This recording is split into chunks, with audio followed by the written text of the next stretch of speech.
When most people picture ancient Egypt, they think of pyramids glowing under the desert sun, pharaohs lounging in gold thrones, and maybe a mummy or two wrapped up like Halloween decorations. And while those images aren't entirely wrong, they've been twisted, exaggerated, or straight up invented by centuries of storytelling, Hollywood movies, and wild assumptions. The Egypt that lives in our imagination, the one with endless curses, alien architects, and Cleopatra strutting around in head to toe eyeliner, is, in many ways, a complete myth. And today, we're going to peel back some of those layers and ask, what was actually true about ancient Egypt, and what's just been passed down as stubborn fantasy? Let's start with the pyramids, because they've probably suffered the most abuse at the hands of conspiracy theories. You've heard it before. There's no way humans could have built them. They had to be made by aliens. This one refuses to die. Here's the reality. Yes, the pyramids are incredible feats of engineering. They're massive, precise, and built thousands of years ago without modern cranes or power tools. But there's no mystery workforce from outer space behind them. The Egyptians built them using a mix of smart planning, mathematics, simple machines, and most importantly, people. And contrary to the myth, these weren't slaves being whipped until they dropped. Archaeological evidence shows the pyramid workers were actually paid laborers, living in nearby villages with decent food, medical care, and even beer rations. The pyramids weren't punishment projects. They were national monuments, and being part of building them was considered an honor. In other words, not aliens, not slaves, just Egyptians with skill, sweat, and an impressive organizational system. Another myth that just won't go away is the mummy's curse. The story goes that if you dared to enter a tomb, you'd unleash a supernatural wrath, illness, death, disaster. This myth exploded in the 1920s after Howard Carter opened King Tut's tomb, and several people connected to the expedition died unexpectedly. Newspapers ran wild with the idea of an ancient curse because it made for great headlines. But here's the truth. Most of the people present at the tomb opening lived long, ordinary lives. The supposed curse victims died from very human causes: blood poisoning, illness, even a mosquito bite gone wrong. What actually killed people wasn't supernatural revenge, but good old-fashioned germs, accidents, and the hazards of early 20th century living. Egyptians did carve warnings into some tombs, but these were more about scaring off grave robbers than unleashing black magic. If anything, the curse is less about ancient Egypt and more about our obsession with making their world seem mystical and dangerous. Then there's Cleopatra, the queen who Hollywood turned into some sort of dramatic femme fatale. Most people imagine her as Egyptian through and through, but here's the twist. Cleopatra was actually Macedonian Greek. She came from the Ptolemaic dynasty, descended from one of Alexander the Great's generals. Yes, she was queen of Egypt, but her bloodline wasn't native Egyptian. That doesn't mean she wasn't embraced as a true ruler. She learned the Egyptian language, unlike many of her predecessors, practiced Egyptian religion, and portrayed herself as the goddess Isis. But the myth that Cleopatra was this exotic, purely Egyptian queen is more a product of romanticized storytelling than fact. And while we're at it, she wasn't necessarily the stunning beauty movies make her out to be. Ancient coins show a more practical portrait: sharp features, a hooked nose, and a commanding presence. Her real power came from her intelligence, political savvy, and charisma, not from being the cover model of the Nile. And of course, we can't ignore the myth that ancient Egyptians were obsessed with death: mummies, tombs, pyramids. On the surface, it looks like everything they built was about dying. But this is one of the biggest misconceptions of all. In reality, Egyptians were obsessed with life. They believed death was a continuation, a journey to another form of existence. Mummification wasn't about death, it was about preserving the body for eternity. Tombs weren't gloomy. They were filled with food, furniture, games, even pets. everything a person would need to keep living in the afterlife. So while we picture the culture as dark and morbid, the Egyptians themselves would have seen it as the opposite. An affirmation of life so powerful that it needed to carry on forever. Finally, let's address one of the more modern myths, that ancient Egyptians were all walking around like carbon copies of each other, dressed in flowing linen and speaking the same language. In truth, Egyptian society was diverse and complex. Over thousands of years, Egypt saw waves of different rulers, neighbors, and influences, from Nubians to Persians to Greeks. The Nile wasn't just a river, it was a highway that connected Africa, the Middle East, and the Mediterranean. That meant Egypt wasn't this isolated, uniform world. It was cosmopolitan, constantly absorbing and exchanging ideas, goods, and even people. So why do these myths hang around? Because ancient Egypt is one of the most mysterious, visually striking civilizations in history. The monuments are so big, the art so dramatic, the stories so unusual that our imaginations can't resist filling in the blanks. And sometimes, we'd rather cling to a dramatic story than accept a more ordinary truth. But if we really want to understand the Egyptians, not the Hollywood versions, not the conspiracy theory Egyptians, but the real ones, we have to let go of those myths.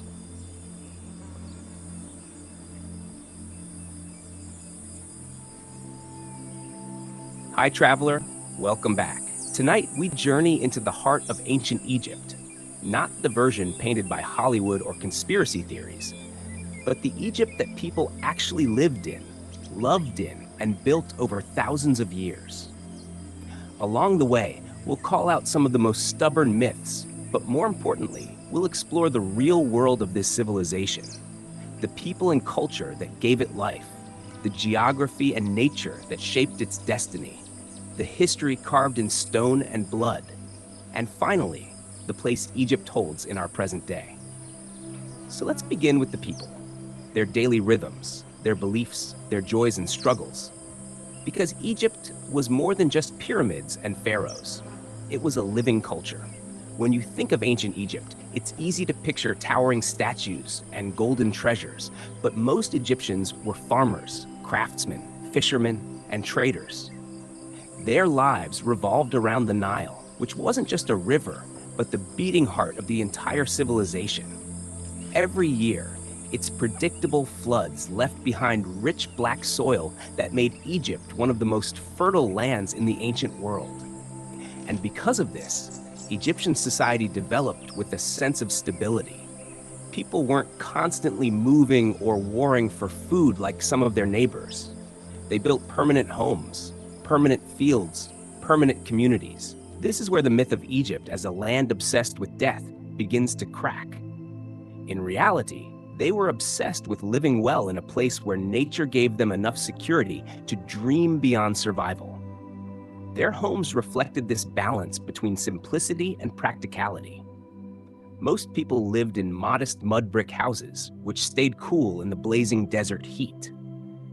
Inside, families gathered around small shrines, shared meals of bread, beer, and onions, and told stories that connected them with gods and ancestors.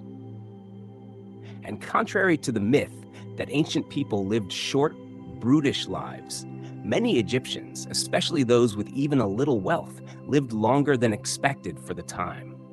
They had access to surprisingly advanced medicine. In fact, Egyptian doctors were so respected that rulers in Greece and the Near East would send for them.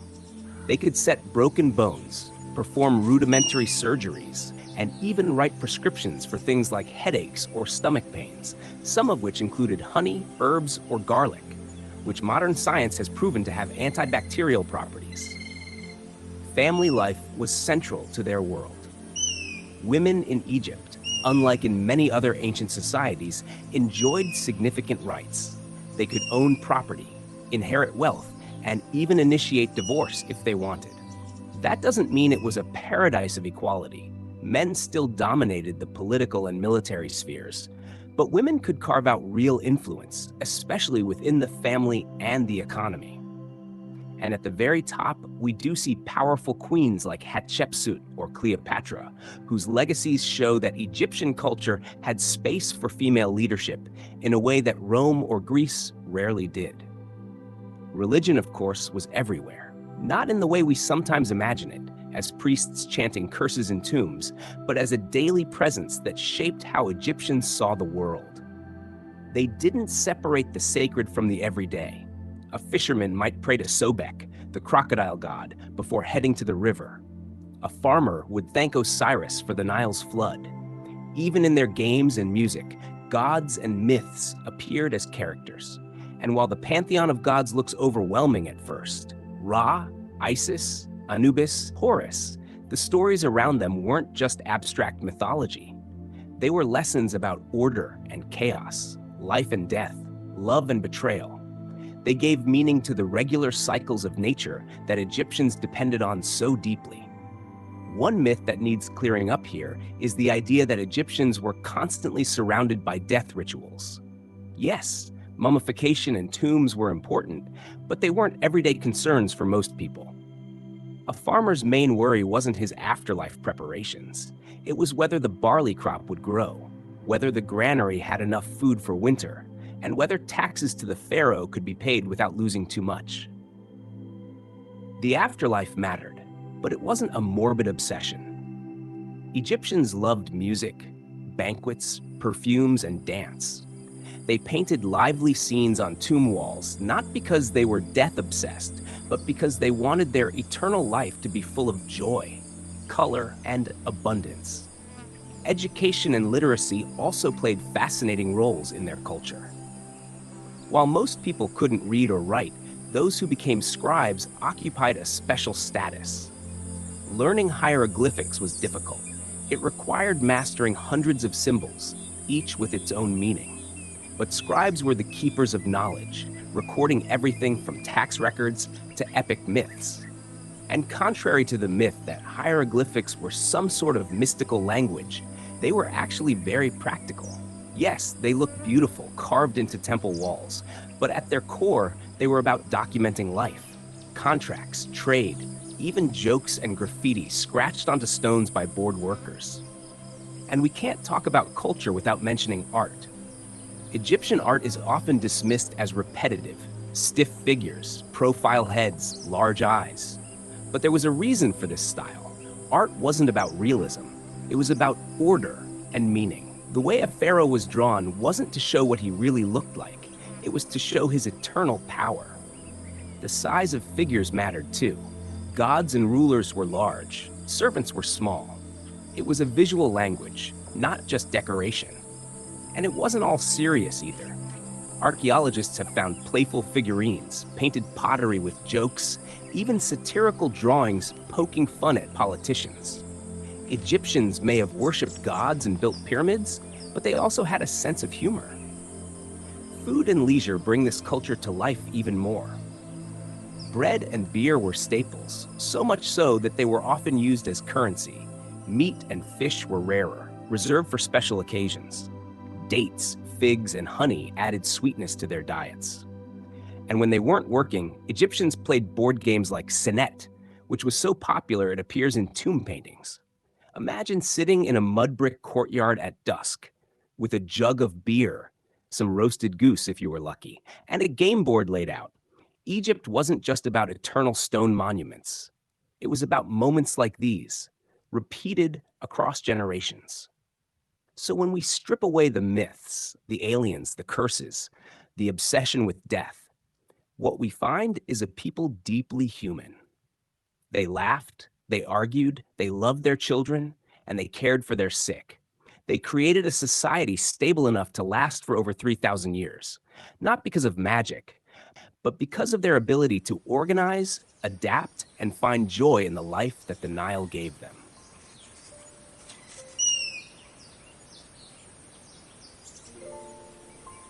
If you want to understand ancient Egypt, you can't just look at the pyramids or the pharaohs. You have to look at the land. Geography was not just a backdrop. It was the stage on which everything happened. Without the Nile, there is no Egypt. Without the desert, there is no preserved history. Without the land's boundaries, there is no civilization that could remain so stable for so long. In many ways, Egypt's culture is a conversation between people and the forces of nature around them. The Nile River was the single most important factor. Every year, like clockwork, the river would flood in late summer, spilling out across the plains and leaving behind a thick layer of dark silt. This soil was incredibly fertile, perfect for growing wheat and barley, flax for clothing, and vegetables that sustained everyday life. Imagine living in the Bronze Age, when famine could strike any society at any time. To have a river that behaved with such regularity must have felt like a gift from the gods. This natural cycle gave Egyptians a sense of security that shaped their worldview. Where other cultures saw the gods as chaotic or cruel, Egyptians tended to imagine theirs as orderly, protective, and tied to cycles of renewal. One myth we can connect here is the story of Osiris, the god of death and rebirth. Osiris was killed by his jealous brother Set, cut into pieces and scattered across the land. His wife Isis reassembled him and brought him back to life. This wasn't just a dramatic tale. It mirrored the Nile itself, which died every dry season, only to be reborn with the annual floods. Nature shaped the story, and the story shaped the way people lived. Far from being obsessed with death, Egyptians were obsessed with the promise that life always returned, just as the Nile always rose. Of course, not all of Egypt was lush. Step a little beyond the green ribbon of the Nile, and you hit desert, vast stretches of sand and rocky plateau. It's hard to imagine now, but the desert wasn't just empty wasteland. It was Egypt's greatest defense system. To the east lay the Eastern Desert and the Red Sea. To the west, the Sahara. To the south, cataracts that made the Nile difficult to pass. And to the north, the Mediterranean. These barriers meant that while Mesopotamia was constantly being invaded and conquered, Egypt remained relatively secure. For centuries, they didn't need walls or massive armies to protect themselves, because nature had already built those defenses. This gave rise to another common myth, that Egypt was isolated from the rest of the ancient world. In reality, the Nile acted like a superhighway, connecting Egyptians to Nubia in the south, the Levant in the east, and the Mediterranean world to the north. Boats carried not only goods like gold, ivory, papyrus, and grain, but also ideas, languages, and influences. Egypt wasn't cut off, it was a hub. The desert limited mass invasions, yes, but the river and the sea kept Egypt tied into global trade networks long before globalization was a word. Nature also provided the raw materials that gave Egyptian culture its permanence. The limestone quarries along the Nile Valley gave us the pyramids. Granite from Aswan created obelisks that still stand thousands of years later. Copper and later bronze tools came from the Sinai Peninsula, and gold poured in from Nubia. These weren't just natural resources. They were the building blocks of Egyptian power. And because the desert air is so dry, much of what they built and wrote survived. Unlike in wetter climates, where papyrus and wood would have rotted away. In other words, the reason we know so much about Egypt, compared to other ancient cultures, is because nature itself acted as their archivist. But living on this land wasn't without danger. Crocodiles lurked in the Nile, a reminder that even life-giving waters had teeth. Hippos, yes, hippos, were among the deadliest animals to Egyptians. They could overturn boats, destroy crops, and even kill fishermen. In fact, one of Egypt's most feared gods, Taweret, who looked like a pregnant hippo, embodied both danger and protection. Again, nature wasn't just scenery. It was myth, religion, and daily survival rolled into one. And then there was the desert heat. Temperatures could soar above 100 degrees Fahrenheit, 40 Celsius, and the sun was relentless. To Egyptians, the sun wasn't just a ball of fire in the sky. It was Ra, the sun god, traveling across the heavens by day and through the underworld by night. Every sunrise was proof that Ra had defeated the forces of darkness yet again. It's easy to see how such harsh geography made the sun itself a central deity. Let's also talk about animals. Cats, for example, weren't worshipped as gods in themselves, but they were highly valued. Why? Because they kept the deadly cobra population in check and they protected grain stores from mice and rats. Over time, this practical relationship became spiritual, and the goddess Bastet, often shown as a woman with a cat's head, embodied protection, fertility, and home life. Here's where another myth creeps in. Many people think Egyptians worshipped animals literally. In truth, they respected animals as sacred symbols of divine qualities.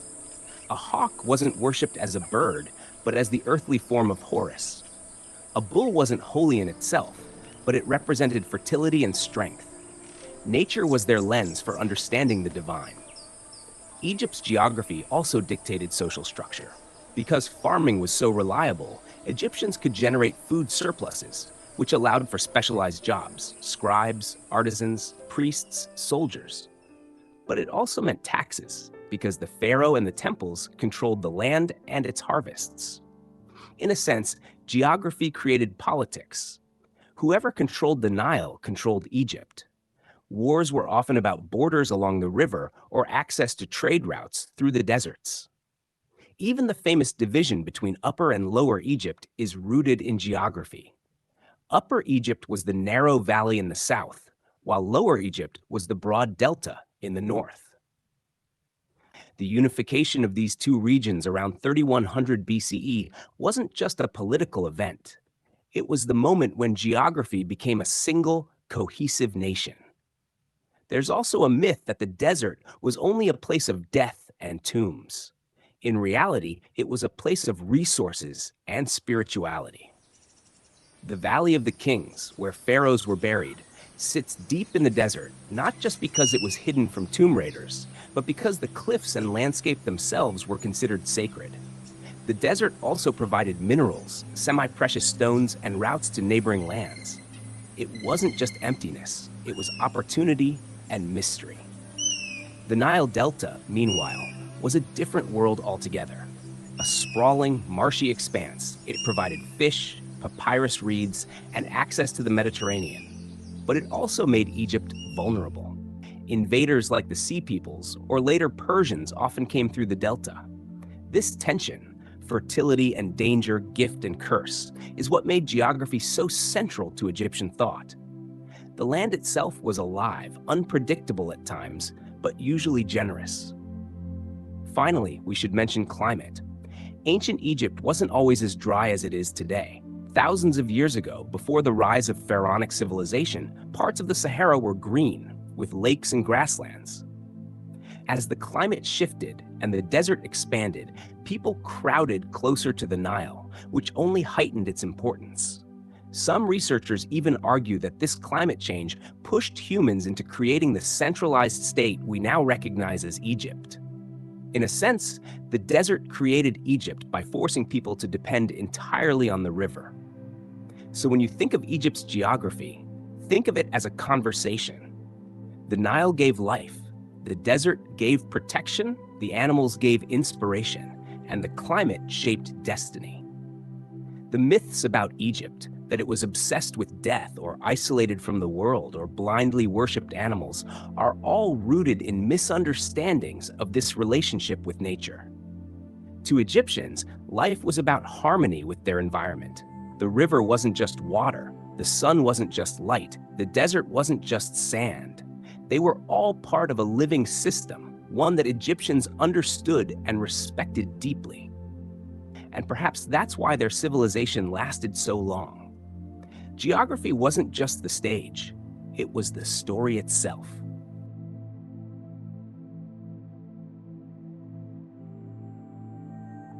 Traveler, if you've been with me this far, you've seen how Egypt's people and land created a culture unlike any other. But no story about Egypt is complete without history. The rise and fall of kings, the wars, the triumphs, and the myths that cling to them like desert dust. And here's the thing. Much of what you think you know about Egyptian history is probably wrong. Tonight, we'll drift through the dynasties, from the earliest pharaohs to Cleopatra, untangling the myths that time has wrapped around them. The beginning. before the pharaohs. Many imagine Egypt simply began with pyramids already towering over the sand, but that's a myth in itself. Long before stone was carved, before hieroglyphs were scratched onto temple walls, Egypt was a collection of farming villages along the Nile.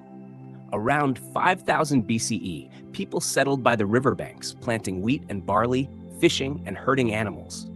Over centuries, these villages grew, fought, and merged until they formed two main regions: Upper Egypt in the south and Lower Egypt in the north. The myth you've probably heard is that pharaohs always ruled Egypt. Not true. The title pharaoh wasn't even used until the New Kingdom, thousands of years into the civilization. At the start, rulers were simply kings, seen as strongmen who could protect the Nile's bounty. Around 3100 BCE, a king named Narmer, sometimes called Menes, united Upper and Lower Egypt. This wasn't just politics, it was myth made real. The double crown of Egypt, red for the delta and white for the valley, became a symbol that still echoes today. Narmer's unification marked the dawn of dynastic Egypt, a civilization that would last for over 3,000 years. The Old Kingdom, Age of the Pyramids.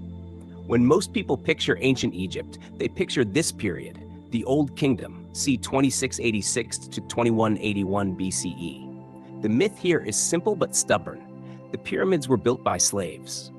Hollywood and old stories made this idea popular, but archaeology has proven otherwise. The workers who built the pyramids were skilled laborers, craftsmen, and farmers working during the off-season, when the Nile flooded their fields. They lived in nearby workers' villages with bread, beer, and even medical care.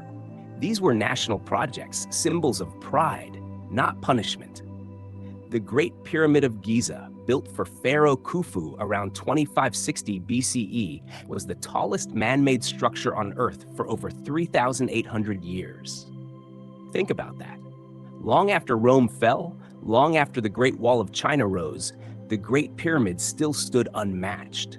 Yet Khufu himself wasn't remembered kindly. Ancient Egyptians later wrote that he was cruel and impious. Perhaps the greatest myth is that Egypt's kings were all adored. In reality, many were criticized, forgotten, or even erased. Religion also took root here. Egyptians developed the belief in an afterlife tied to Osiris, the god of rebirth. This is where mummification began, not as morbid obsession with death, but as hope that life continued beyond the grave. The Middle Kingdom, order and expansion. After the Old Kingdom collapsed, likely due to famine, weak rulers, and local governors gaining too much power, Egypt splintered. But around 2050 BCE, stability returned with the Middle Kingdom. Egyptians saw this era as a classical age, when literature, art, and religion blossomed. A myth still repeated is that Egypt never changed. But this period shows otherwise. Egyptians were constantly adapting. They expanded trade into Nubia for gold and ivory, built fortresses, and even started digging irrigation canals. Kings weren't just god kings. They began portraying themselves as shepherds of their people, protectors of the weak. Stories like the tale of the shipwrecked sailor and the story of Sinuhe reveal a culture alive with imagination, adventure, and philosophy, not frozen in ritual. The New Kingdom, empire and glory. If Egypt ever had a golden age of power, it was the New Kingdom, c. 1550 to 1070 BCE. This was Egypt at its strongest, when pharaohs commanded armies, conquered neighbors, and built colossal temples that still leave travelers speechless. This is also the era of myths people love most: Tutankhamun, Ramses the Great, and queens like Hatshepsut. Let's unravel a few.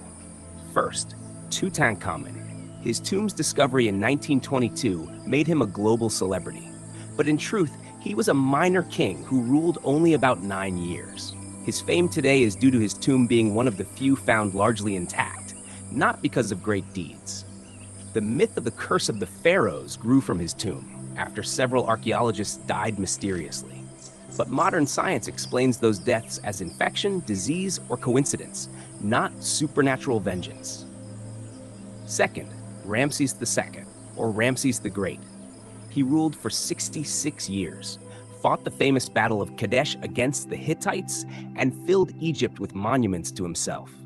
But the myth is that he was always victorious. At Kadesh, he barely survived an ambush, and the battle ended in the world's first recorded peace treaty. Ramses was a master of PR. He carved giant inscriptions declaring victory, but the truth was closer to stalemate. Third, Hatshepsut. Many believe she stole the throne by disguising herself as a man. The reality? She ruled openly as a woman, though she did take on masculine imagery in statues to assert legitimacy. Far from an imposter, she was one of Egypt's most successful pharaohs, expanding trade routes and building massive temples like Deir el-Bahri. The myth that women couldn't rule is more modern than Egyptian. Her reign proves otherwise. Religion also shifted in this era. The pharaoh Akhenaten attempted a religious revolution, promoting worship of a single god, the Aten, the sun disk. Some even call him history's first monotheist. But after his death, Egypt quickly returned to its traditional gods. The myth that Egyptians were always polytheists isn't entirely true. They experimented with faith just as other civilizations did. The Late Period, foreign rule and resilience.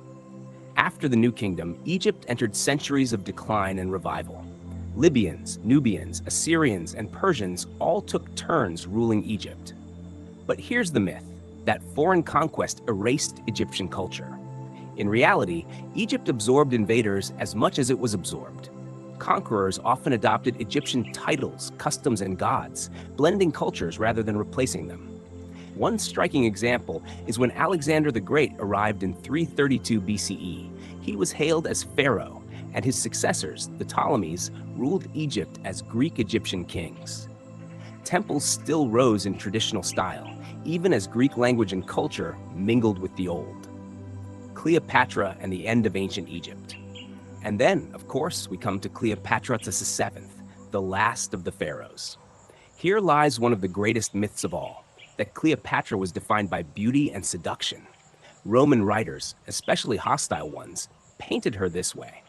But in truth, Cleopatra was brilliant, fluent in multiple languages, skilled in politics, and determined to keep Egypt independent in the face of Rome's growing power. Her alliances with Julius Caesar and later Mark Antony weren't mere love affairs, they were survival strategies.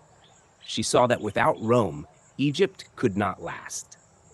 But even her intelligence and ambition couldn't stop the tide. After her defeat at the Battle of Actium in 31 BCE and her legendary suicide in 30 BCE, Egypt became a Roman province. The 3,000-year story of pharaohs had ended. The legacy and the myths that remain. Egypt's history is long, layered, and alive with nuance.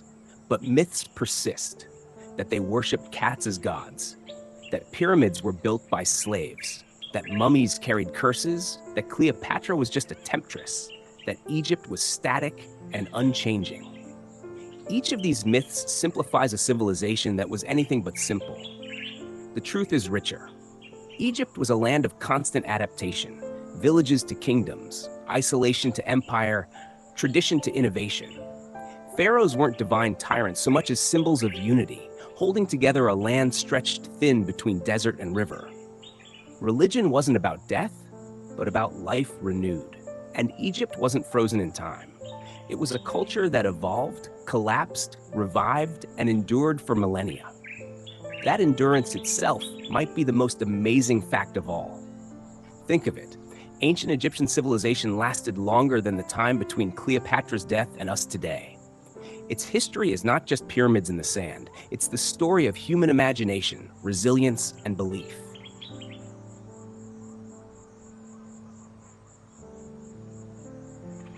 Traveler, as we leave the long shadows of pharaohs and pyramids, we arrive in Egypt not as it was, but as it is. The deserts are still here, the Nile still flows, but the country is no museum of ruins. Egypt breathes. It laughs, it argues, it celebrates. Its streets are crowded, its markets loud, its people alive with a spirit that connects yesterday to today.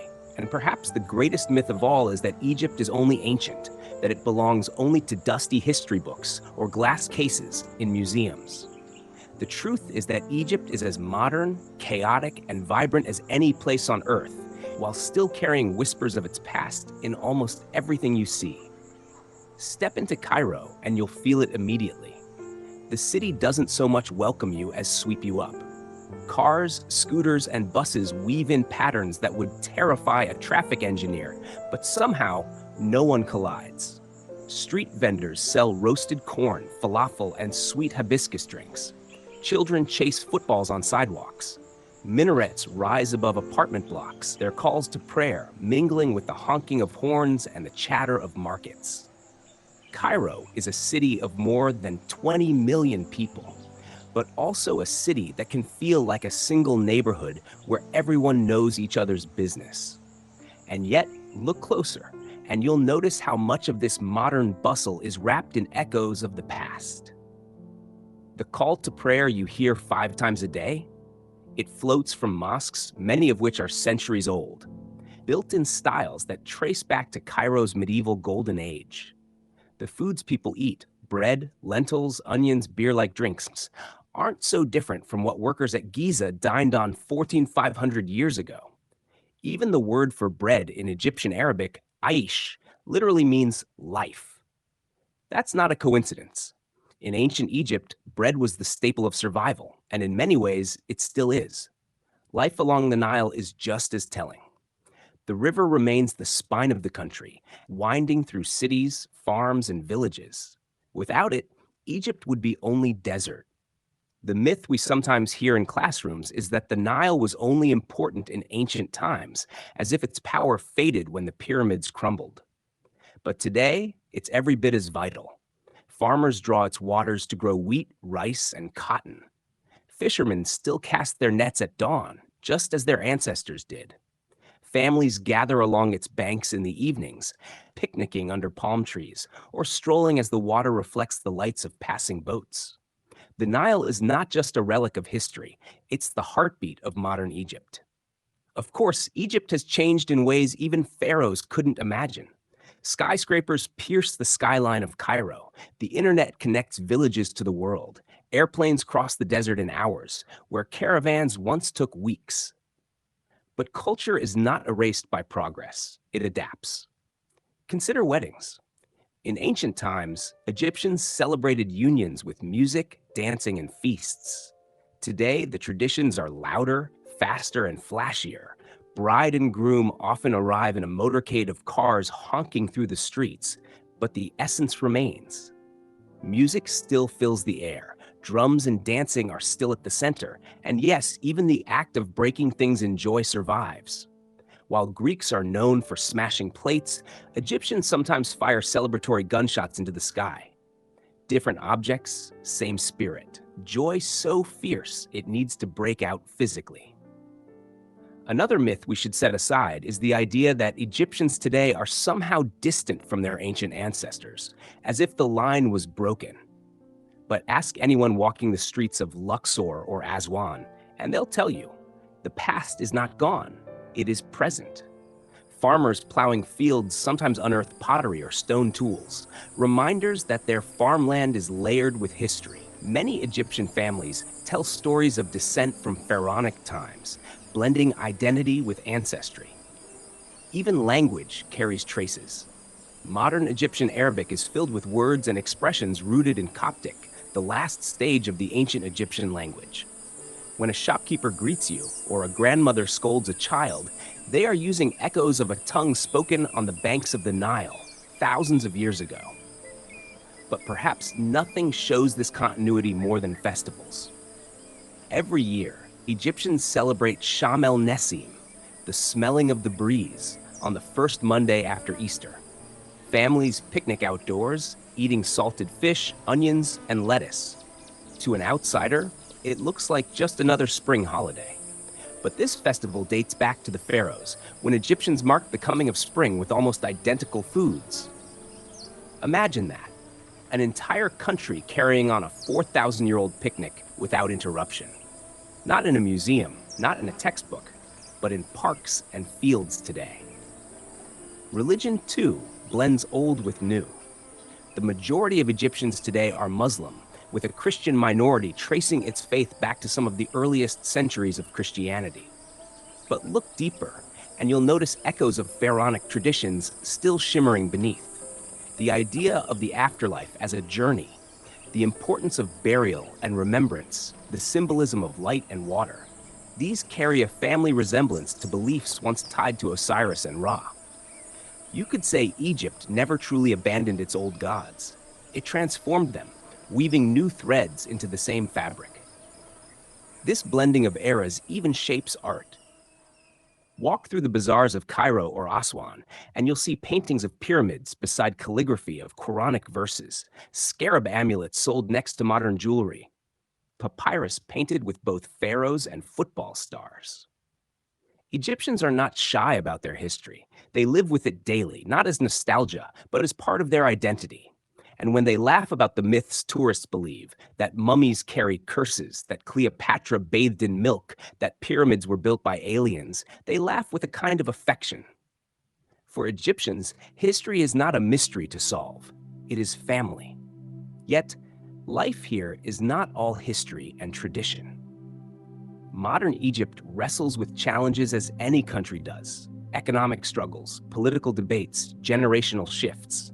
In bustling Cairo cafes, young Egyptians sip strong coffee and argue about football, music, and social change. In villages along the Nile, elders remind the youth to hold on to traditions even as smartphones glow in their hands. Egypt today is a place of contrast. Satellite dishes on mud brick houses, camel drivers taking selfies with tourists, ancient temples lit by electric spotlights. These contrasts are not contradictions. They are Egypt. Tourism plays a role too, of course. Millions visit each year to see the pyramids, temples, and tombs. But Egyptians themselves view these monuments differently than visitors do. To them, the pyramids are not just wonders of the world, but part of the landscape, giant neighbors that have always been there. A Cairo resident might shrug when asked about Giza, saying they've only visited once, perhaps on a school trip. Imagine living so close to something the world marvels at, yet treating it with the casual familiarity of a mountain or river. That's Egypt, history so omnipresent, it becomes background. But then, there are moments when history bursts forward, refusing to stay background. In April 2021, Egyptians lined the streets for the Golden Parade of the Pharaohs, when 22 royal mummies were moved from the old Egyptian Museum to a new home in the National Museum of Egyptian Civilization. Crowds cheered, cameras flashed, and for a night the whole world watched. Yet what mattered most was how Egyptians themselves celebrated. It wasn't just about artifacts, it was about honoring ancestors, about reclaiming a story often told by outsiders. It was as if the pharaohs returned, not to rule, but to remind their descendants that Egypt is still Egypt. Food, too, carries the story forward. Sit down to a meal of full madams, slow-cooked fava beans seasoned with oil, lemon, and cumin, and you're tasting a dish eaten since pharaonic times. Try koshari, a street food mix of pasta, lentils, rice, and spicy tomato sauce, and you'll taste Egypt's cosmopolitan spirit, blending Italian, Indian, and local influences into one bowl. The myth that Egyptian cuisine is simple or limited dissolves with every bite. It is layered, much like the culture itself, carrying both the earthiness of the Nile and the spice of centuries of trade. In the evenings, when Cairo's traffic slows just slightly, families gather on balconies, sipping tea or smoking shisha. Stories are told, laughter shared. Grandparents recall old days, children dream of the future, and through it all, Egypt's pulse continues, steady, resilient, unbroken. This is not the Egypt of textbooks, nor of films about mummies.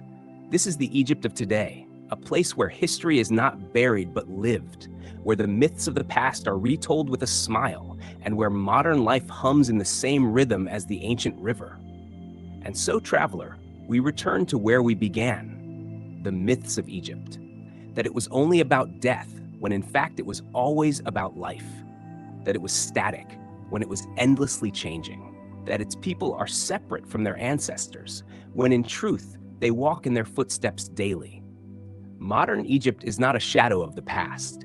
It is the past and the present intertwined, a civilization that has survived conquerors, climates, and centuries, and still thrives with music, bread, laughter, and light. If you visit, you may come for the pyramids, but if you stay, you'll come to see that Egypt is not stone and sand. It is people. People who tell their children stories of Cleopatra and Ramses. People who picnic on holidays older than most nations. People who sip tea by the Nile as their ancestors once did. Egypt is a land that remembers, and in remembering, it teaches us something simple yet profound. History is not behind us. Sometimes it flows right beside us, as steady as the Nile.